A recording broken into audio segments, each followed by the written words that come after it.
Brother, आप लोग कैसे हो? मेरा न्यू वीडियो में आप लोग का वेलकम है। फिर एक भक्ति देवी गीत लेके आ चुका हूँ और आप लोग इस गाना को देखते हो और भी सुनते हो तो लाइक कीजिए, कमेंट कीजिए, सब्सक्राइब करना भूले।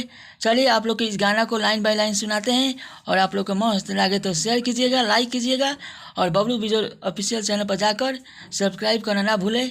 चलिए आप लोग इस गाना को लाइन बाय लाइन सुनाते हैं। सबसे पहले हम मुखड़ा सुनाएंगे। चलिए, यह देवी गीत है। घरे घरे कालसा धराइल बा, सबे कोई भगती में लागल बा। मैया जी के दुनिया दीवाना बा, दुर्गा जी के दुनिया दीवाना बा। कालसा पदियरी जरत बा, कालसा पदियरी जरत बा। मैया जी के आरती उतरत बा, मैया जी के दुनिया दीवाना बा, दुर्गा जी के दुनिया दीवाना बा। यहाँ एक बार गाना है मुखरा है। घरे घरे घरे घरे कालसा धराइल बा, सबे कोई भगती में लागल बा। मैया जी के दुनिया दीवाना बा, दुर्गा जी के दुनिया दीवाना बा। यह मुखरा है यहाँ पर। चलिए अंतरा सुनाते हैं आप लोग का। अंतरा यहाँ अंतरा को 2 बार गाना है यहाँ पर। जैसे हम गाएंगे उसे तुम लोग गा सकते हो, रिकॉर्ड कर सकते हो इस वीडियो में। चलिए आप लोग के यहाँ पर 2 बार गाना है। माटी के कालसा माटी के दियरी, गंगा के पानी से धोता नी पियरी। धोई के आंगना धोई के कालसा, 9 दिन करे नी मैया के सेवका। यहाँ 2 बार गाना है।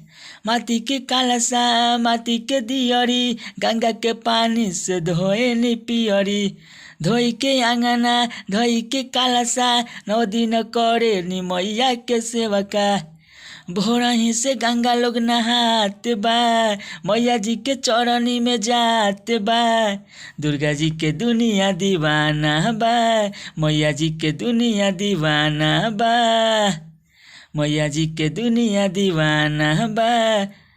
भोरही से गंगा लोग नहात बा, मैया जी के चरनी में जात बा, मैया जी के दुनिया दीवाना बा।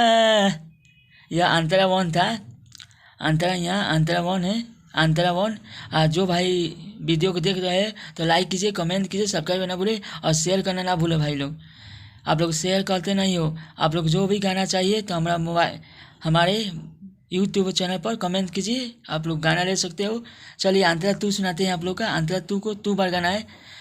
स्वर्ग से सुंदर लागता आंगना, लागता मैया के हदारे बार। माई के पूजनिया आई के चरनिया, मांगेनी मैया से हमें आशीर्वाद। यहाँ पर 2 बार गाना है। स्वर्ग से सुंदर लागता आंगना, लागता मैया के हदारे बार। माई के पूजनिया आई के चरनिया, मांगेनी मैया से हमें आशीर्वाद। बबलू बिजोरी गीत लिखत बा, मैया जी के पुजारी बनल बा।